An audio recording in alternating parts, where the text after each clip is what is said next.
Hello students, last video में हमने अशोका धम्म यात्रा, धम्म महामात्य और अनुसंधान पढ़ा था। आज हम, जैसा कि लास्ट वीडियो में बताया था, कि आज हम rock addicts, Ashoka rock addicts and Maurya administrations के बारे में डिस्कस करेंगे।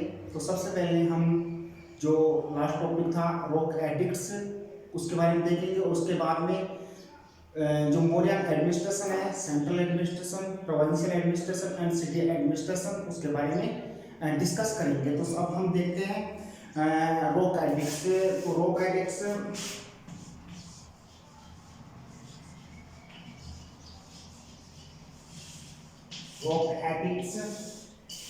जैसे देखिए, रॉक एडिक्ट्स को क्या बोलते हैं? शिलालेख। तो इसके बारे में पहले बता चुका हूँ। ये एक ऑफिशियल स्टेटमेंट होता है, या कह सकते हैं कि आधिकारिक स्टेटमेंट होता है या ऑर्डर होता है जो लागू किया जाता है, अप्लाई किया जाता है। ठीक है, तो रॉक एडिक्ट्स, सबसे पहला शासक था अशोका, जिसने अपने जो भी एडमिनिस्ट्रेटिव वर्क थे, मोरल वर्क थे, उन सभी सब्जेक्ट को उन्होंने रॉक एडिक्ट के माध्यम से बताया। और उनको इसकी जो प्रेरणा मिली रॉक एडिक्ट की, वो किससे मिली? रॉक एडिक्ट की जो प्रेरणा मिली थी उनको, एक ईरानियन रूलर था, ईरान का शासक था, जिसका नाम था डेरियस फर्स्ट के द्वारा उनको रॉक एडिक्ट की प्रेरणा मिली, इंस्पिरेशंस मिली। और सबसे पहले जो इंटरप्रिटेशंस की थी, व्याख्या की थी अशोका के रॉक एडिक्ट की, जो सबसे पहले व्याख्या करने वाला व्यक्ति था, उसका नाम था जेम्स प्रिंसेप। तो रॉक एडिक्ट वैसे देखें तो टोटल जो रॉक एडिक्ट थे अशोका के, टोटल रॉक एडिक्ट कितने थे? 14 थे। 14 टोटल रॉक एडिक्ट जो टोटल शिलालेख थे 14 थे।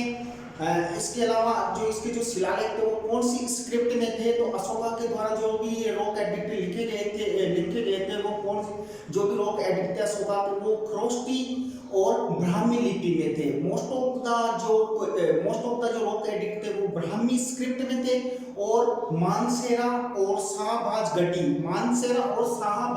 में मिले हुए जो रॉक एडिक्ट थे वो थे खरोष्टी स्क्रिप्ट में। और कुछ और भी स्क्रिप्ट थी, प्राकृत स्क्रिप्ट थी, और इसके अलावा अरामाइक स्क्रिप्ट थी। तो अशोका के जो एडिक्ट मिले हैं ब्राह्मी, खरोष्टी, अरामाइक और प्राकृत स्क्रिप्ट में मिले हैं। तो रॉक एडिक्ट के बारे में बताया। अब देखो, मैं आपको बताता हूं,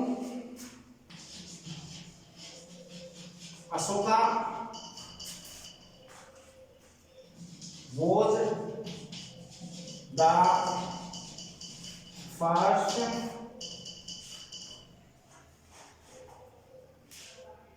Indian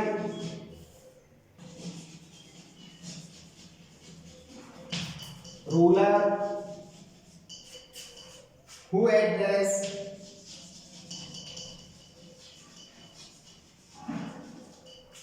his subject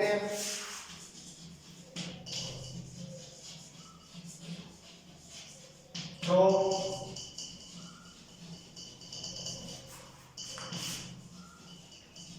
rock addicts. तो अशोका पहला भारतीय शासक था जिसने अपने सभी सब्जेक्ट को एड्रेस किया था। किसके माध्यम से या किसके द्वारा? रॉक एडिक्ट के द्वारा या रॉक एडिक्ट के माध्यम से। There were total 14 rock edicts. अब total number of rock edicts थे वो कितने थे? 14 थे। टोटल जो नंबर ऑफ रॉक एडिक्ट थे 14 थे। नेक्स्ट है अशोका इंस्पायर्ड, क्या कह सकते हैं? Inspired by the Iranian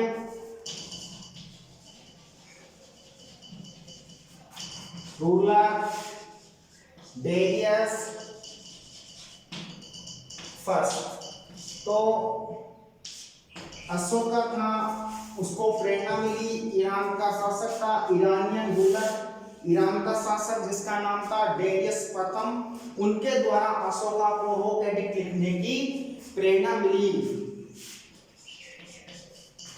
James Prinsep was the first person who interpreted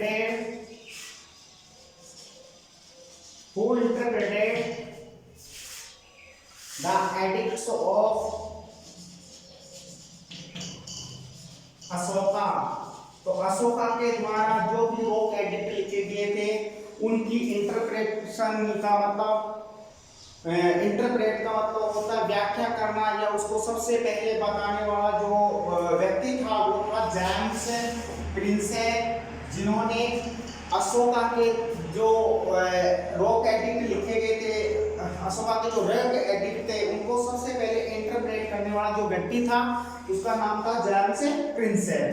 total number of रोक एडिक्ट कितने थे? 14। कौन सा ये अशोका था, वो कौन सा शासक था जिसने अपने सब्जेक्ट को रोक एडिक्ट के माध्यम से बताया था? तो फर्स्ट इंडियन रूलर, पहला भारतीय शासक था जिसने अपने सब्जेक्ट को रोक एडिक्ट के द्वारा एड्रेस किया था। टोटल नंबर ऑफ रोक एडिक्ट 14। इसकी इंस्पिरेशन अशोका को कहां से मिली? तो ईरानियन रूलर डेरियस फर्स्ट के द्वारा इसकी इंस्पिरेशन मिली। इसके बाद में most of the rock edicts of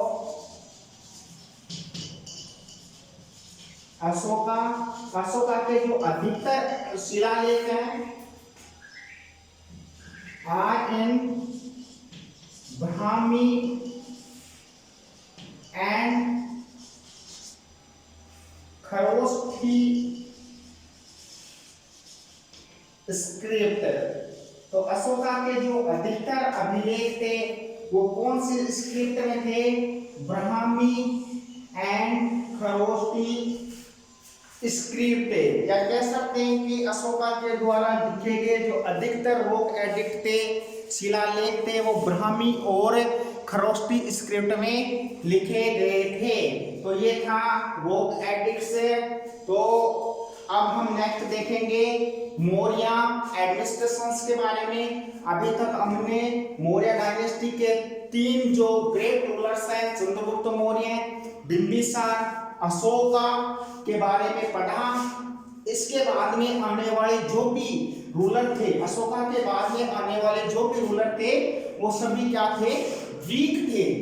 कोई भी ऐसा रूलर नहीं है जिसका जो पावरफुल था, सभी वीक थे। और लास्ट जो मौर्य डायनेस्टी का रूलर था उसका नाम था बृहद्रथ।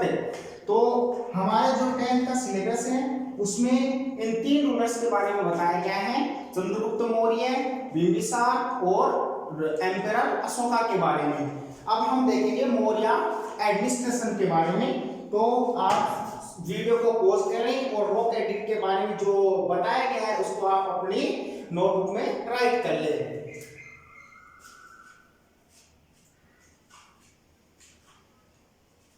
तो अब हम चलते हैं नेक्स्ट टॉपिक।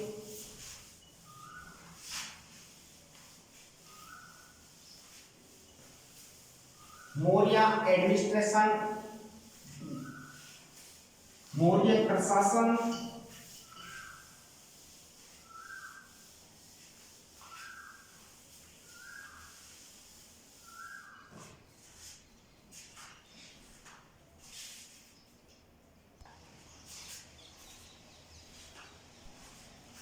मौर्य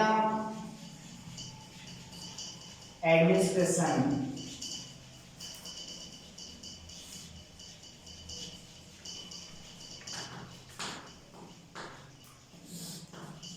मौर्य प्रशासन एडमिनिस्ट्रेशन। तो इसके बारे में हम देखते हैं मौर्य प्रशासन कैसा था।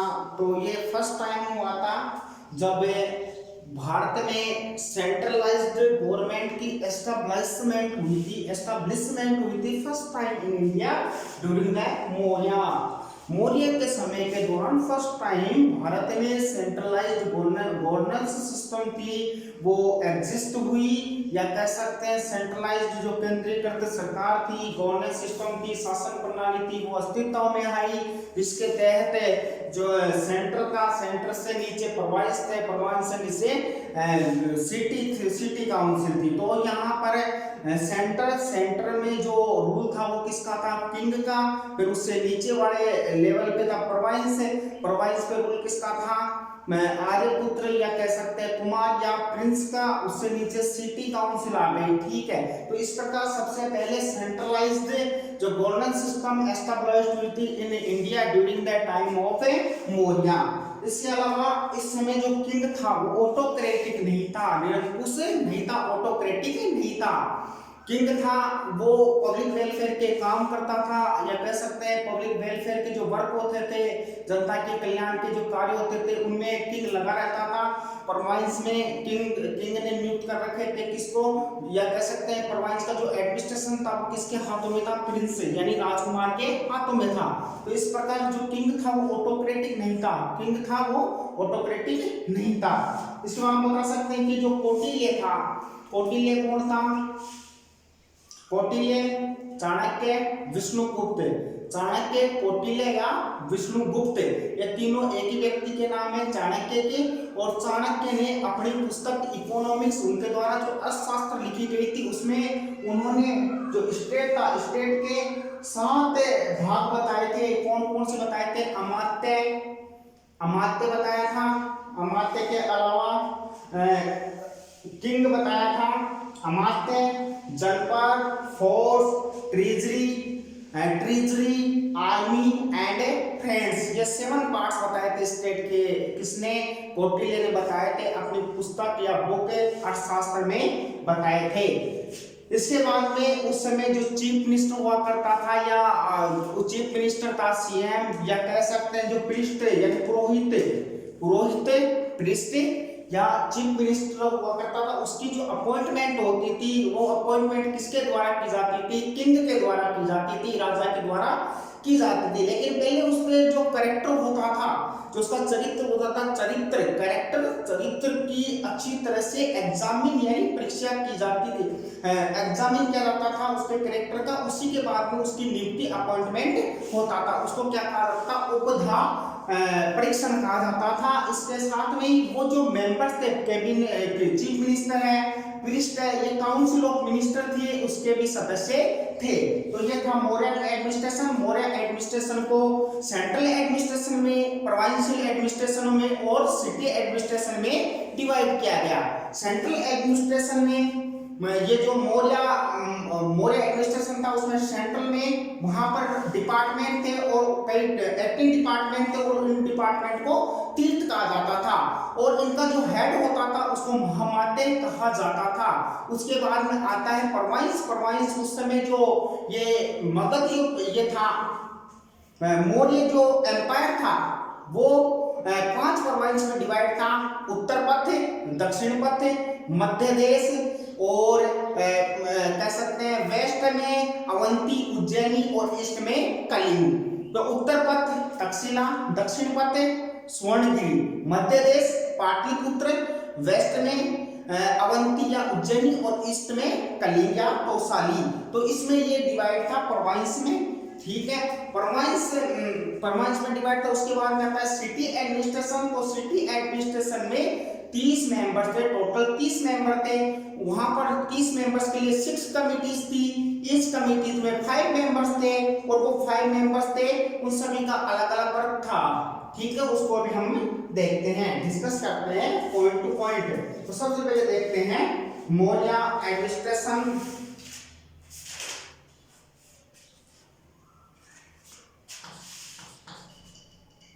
इन इंडिया फर्स्ट टाइम, भारत में पहली बार centralised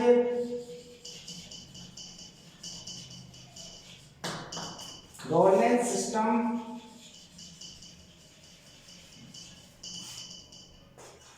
was established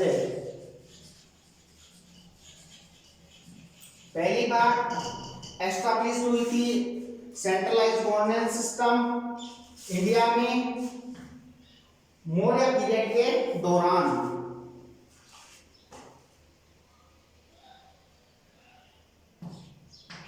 during the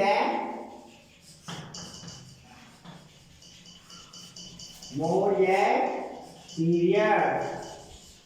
period के दौरान सबसे पहले established हुई थी centralized governance system. The king was not autocratic. जो किंग था वो ऑटोक्रेटिक नहीं था, निरंकुश नहीं था। Kautilya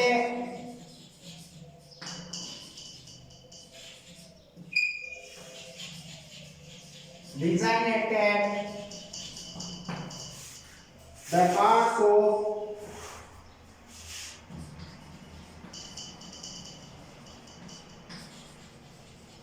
the 7 parts of state. Kautilya ने स्टेट के 7 पार्ट्स बताए और वो 7 पार्ट कौन कौन थे? Such as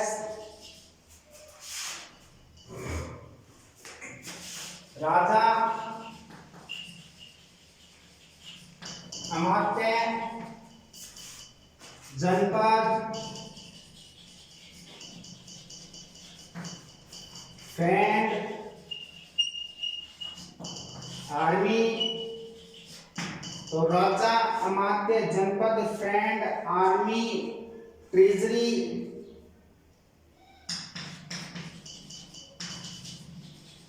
and force.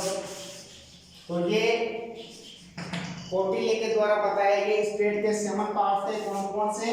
राजा, अमात्य, जनपद, friend, army, treasury and force. ये 7 पार्ट थे। नेक्स्ट है the chief minister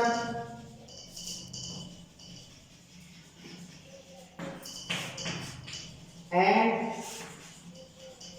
priest. Chief minister और प्रीस्ट, चीफ मिनिस्टर और प्रीस्ट उन the chief minister and priest appointed by the king। तो चीफ मिनिस्टर और priest की जो नियुक्ति होती थी वो किसके द्वारा होती थी? किंग के द्वारा।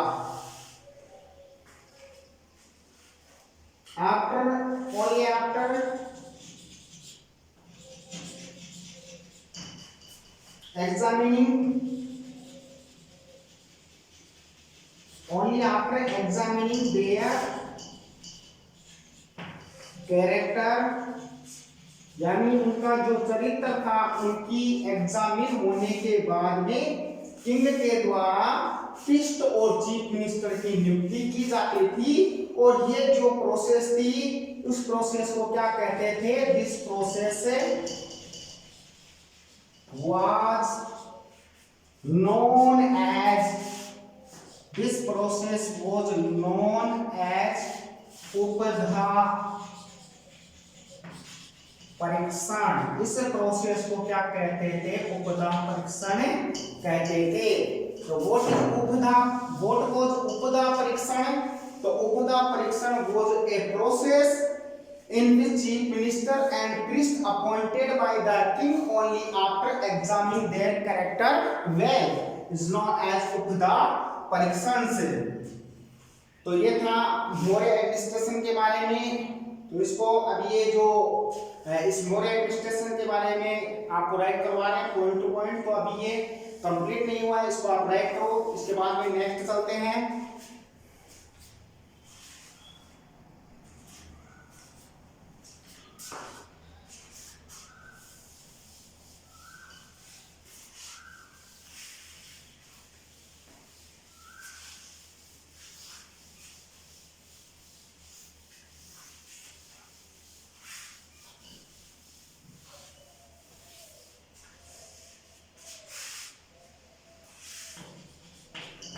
The chief minister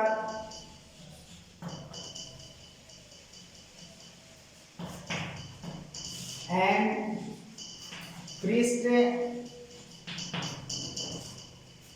were members of the chief minister and priest were members of a council of minister.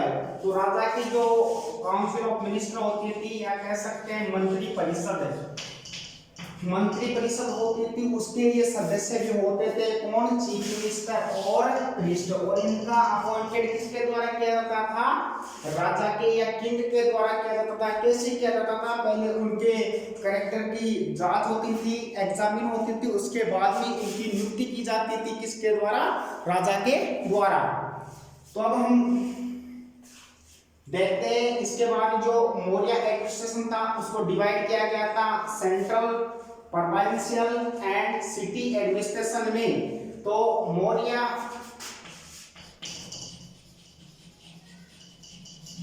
Administration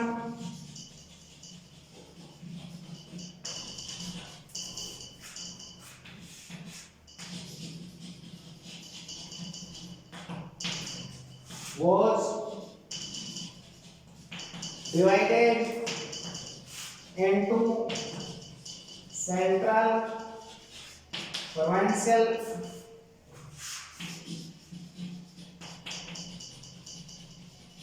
and city administration. Maurya जो एडमिनिस्ट्रेशन था उसको क्या कह सकते हैं, मौर्य प्रशासन को सेंट्रल, प्रोविंशियल और सिटी एडमिनिस्ट्रेशन में, सेंट्रल, प्रोविंशियल और सिटी एडमिनिस्ट्रेशन में डिवाइड किया गया। और इसको हम वन बाय वन इसके बारे में स्टडी करेंगे। तो ये आपने अभी तक देखा मौर्य एडमिनिस्ट्रेशन के बारे में।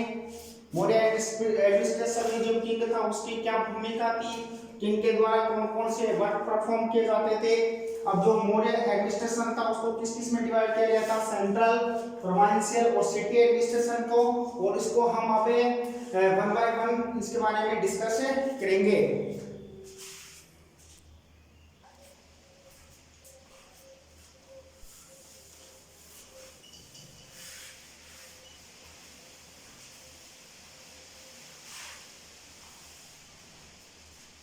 सबसे पहले है सेंट्रल,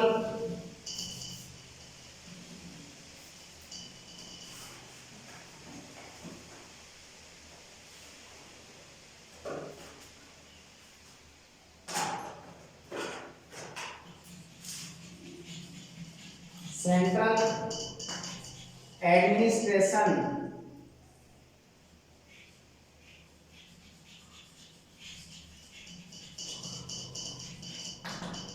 सेंट्रल एडमिनिस्ट्रेशन केंद्रीय प्रशासन, इसके बारे में देखेंगे। तो जैसा कि मैंने बताया जो मौर्य एडमिनिस्ट्रेशन था उसको ब्रॉडली कैटेगराइज किया गया सेंट्रल, प्रोविंशियल और सिटी एडमिनिस्ट्रेशन में। अभी हम सेंट्रल एडमिनिस्ट्रेशन के बारे में बात कर रहे हैं। तो सेंट्रल एडमिनिस्ट्रेशन में जो भी ऑफिसर्स थे और उनके क्या क्या फंक्शन थे या वर्क थे, उनके क्या कार्य थे, उनके बारे में देखेंगे। तो सबसे पहले हम देखते हैं कि सेंट्रल एडमिनिस्ट्रेशन में जो डिपार्टमेंट हुआ करते थे, कौटिल्याज अर्थशास्त्र, कौटिल्य के द्वारा लिखी गई जो प्रसिद्ध पुस्तक थी अर्थशास्त्र, उसमें उल्लेख मिलता है डिपार्टमेंट्स का। और उन डिपार्टमेंट को क्या कहा जाता था, तीर्थ कहा जाता था। और वहां पर वेरियस तीर्थ थे, डिपार्टमेंट थे और वेरियस पोस्ट थी वहां पर। उन डिपार्टमेंट में जो ऑफिसर थे उनकी वेरियस पोस्ट थी, जैसे समाहर्ता।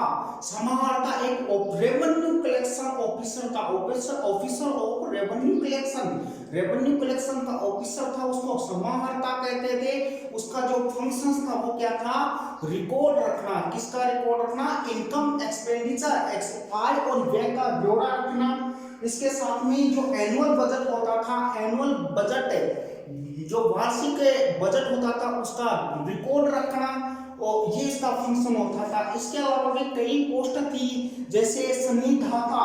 सन्निधाता जो होता था वो क्या करता था, ऑफिसर होता था, officer in charge of granary and treasury.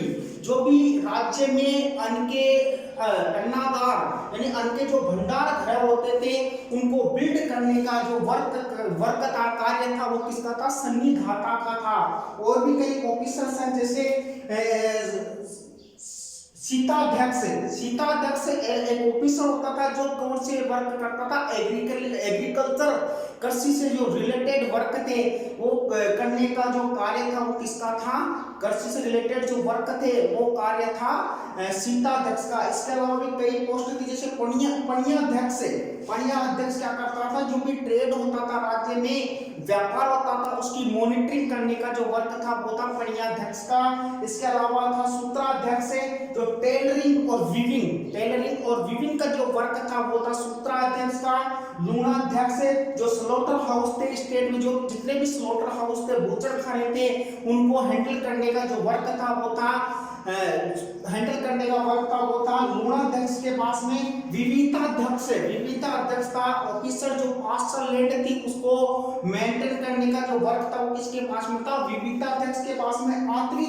अत्विक था, हेड ऑफ फॉरेस्ट डिपार्टमेंट। अत्विका एक और पोस्ट थी, अत्विका जो था हेड ऑफ फॉरेस्ट डिपार्टमेंट। तो ये ऑफिसर थे, इसमें ऑफिसर्स थे जिनकी वेरियस पोस्ट थी, उसको मैंने बताया। अब आपको इसको मैं राइट करता हूं। सबसे पहले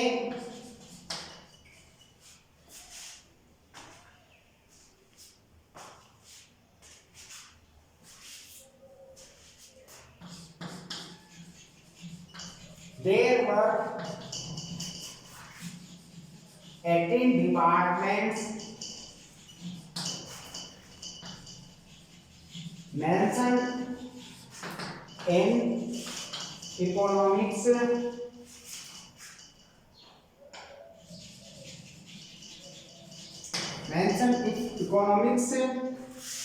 का तीर्थ। तो वहां पर कितने डिपार्टमेंट थे, टोटल 18 डिपार्टमेंट थे। इसमें मेंशन इसका उल्लेख है, इकोनॉमिक्स अर्थशास्त्र में कौटिल्य के द्वारा लिखी गई थी। उन्हीं डिपार्टमेंट को क्या कहा गया था, तीर्थ कहा गया था। अब जो ये तीर्थ थे या कह सकते हैं ये जो डिपार्टमेंट थे तीर्थ,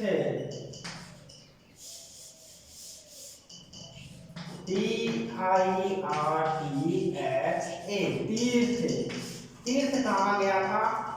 अब ये जो डिपार्टमेंट थे, इन डिपार्टमेंट में जो हेड था उस हेड को क्या कहा गया था, महामात्य कहा गया था। तो इन डिपार्टमेंट का जो हेड था उसको महामात्य कहा गया था। महामात्य को असिस्टेंस प्राप्ति किसकी, युक्ताज और उपयुक्ता और युक्ता, ये स्टेट एम्प्लॉइज थे, इसकी असिस्टेंस किसको प्राप्त थी, महामात्य को प्राप्त। और महामात्य कौन था, इन डिपार्टमेंट का जो हेड था वो कौन था, महामात्य। तो head of department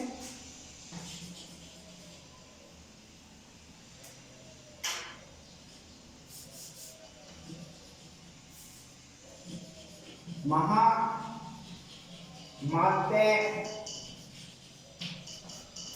was the head of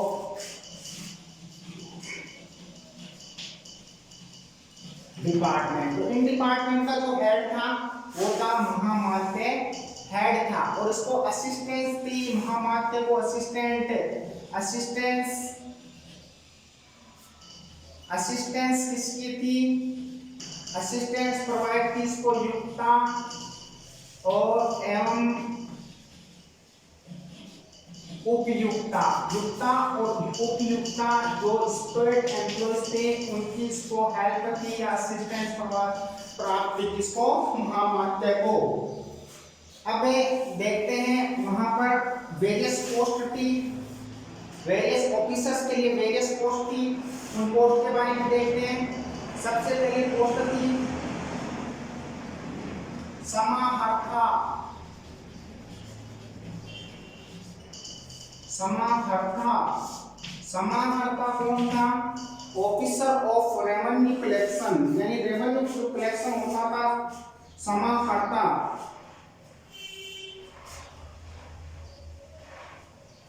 तो समाहर्ता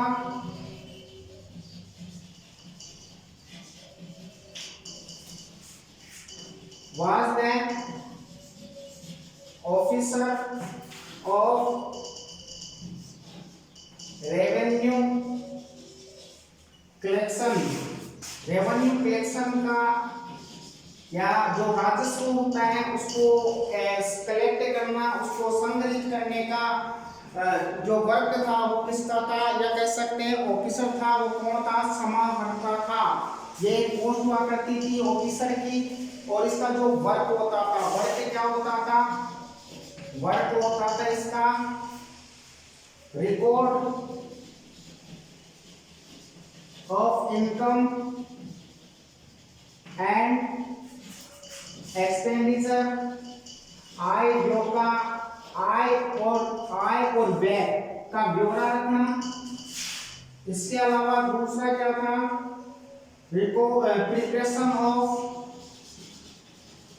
प्रिपरेशन ऑफ एनुअल बजट, जो एनुअल बजट था उसको, वार्षिक जो बजट था उसको प्रिपेयर करना, तैयार करना। समाहर्ता पोस्ट थी, किसके लिए थी? रेवेन्यू कलेक्शंस का जो ऑफिसर था उसकी पोस्ट थी समाहर्ता। उसका वर्क होता था reports of income and expenditures और प्रिपरेशन ऑफ एनुअल बजट। इसके बाद में और भी कई पोस्ट थी सेंट्रल एडमिनिस्ट्रेशन में, तो इसको आपने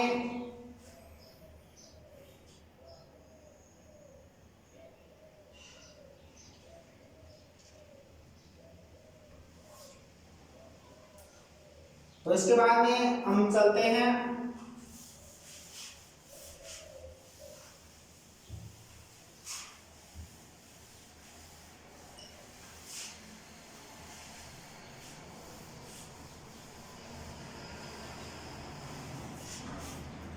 सन्निधाता।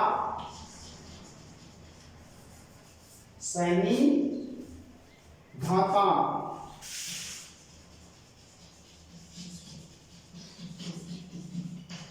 सन्निधाता सन्निधाता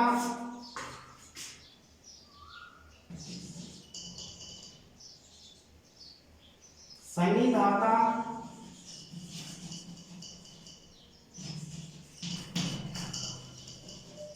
was officer in charge to build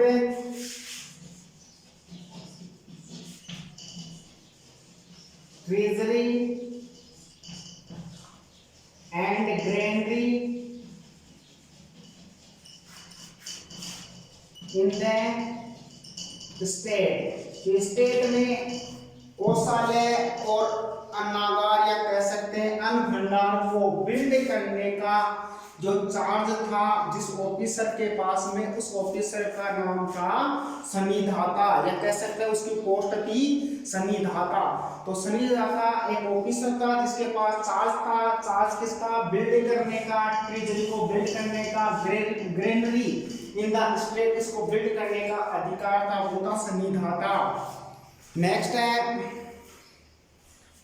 इसके अलावा समाहर्ता इससे पहले देखा, इसके बाद सन्निधाता। इसके अलावा वेरियस पोस्ट थी, जैसे था शीताध्यक्ष, और भी कई पोस्ट थी।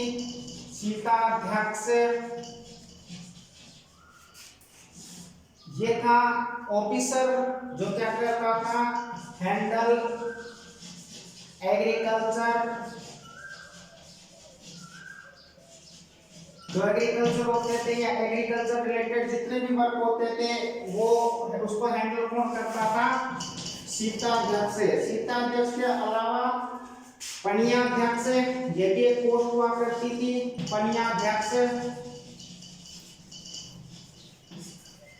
पणियाध्यक्ष ये ऑफिसर था जो जिसका वर्क था मॉनिटरिंग ऑफ ट्रेड, जो व्यापार था उसकी व्यापार का मॉनिटर करने का जो वर्क था वो था कन्याध्यक्ष का। इसके अलावा सूत्राध्यक्ष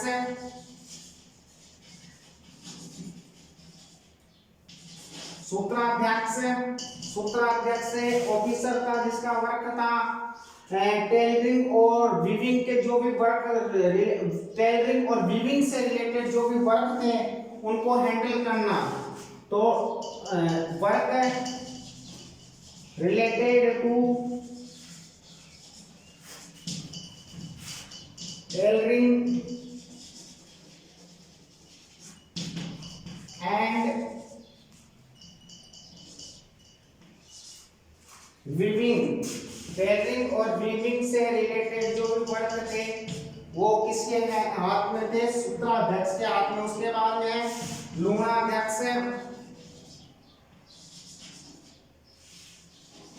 लूणाध्यक्ष जो भी स्लॉटर हाउस थे स्टेट में मौर्य पीरियड के दौरान जितने भी स्लॉटर हाउस थे, बूचड़ खाने थे, उनको हैंडल करने का जो वर्क था उसका वर्क जिस ऑफिसर के पास में था उसकी पोस्ट थी लूणाध्यक्ष।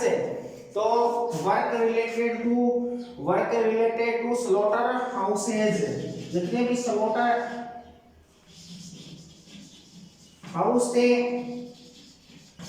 उनसे रिलेटेड जो भी मामले आते थे उनका हैंडल कौन करता था? लूणाध्यक्ष। उसके बाद में था विविधाध्यक्ष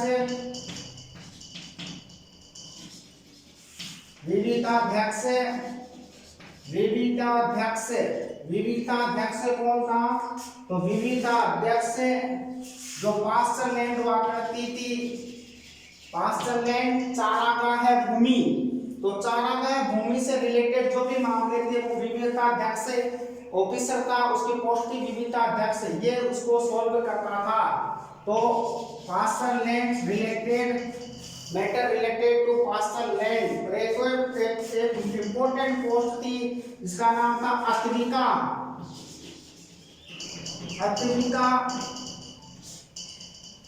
हेड ऑफ, ये था फॉरेस्ट जो डिपार्टमेंट था उसका हेड हुआ करता था, उसको कहते थे अत्विका या अत्विक।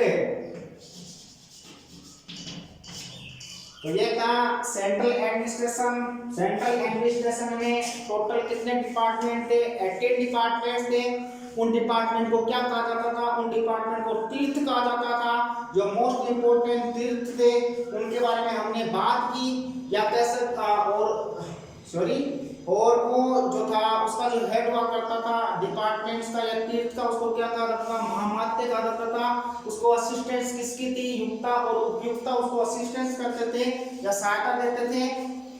और इसके बारे में हमने ये जो इसमें वेरियस पोस्ट थी उसके बारे में देखा। अब नेक्स्ट चलते हैं प्रोविंशियल एडमिनिस्ट्रेशन।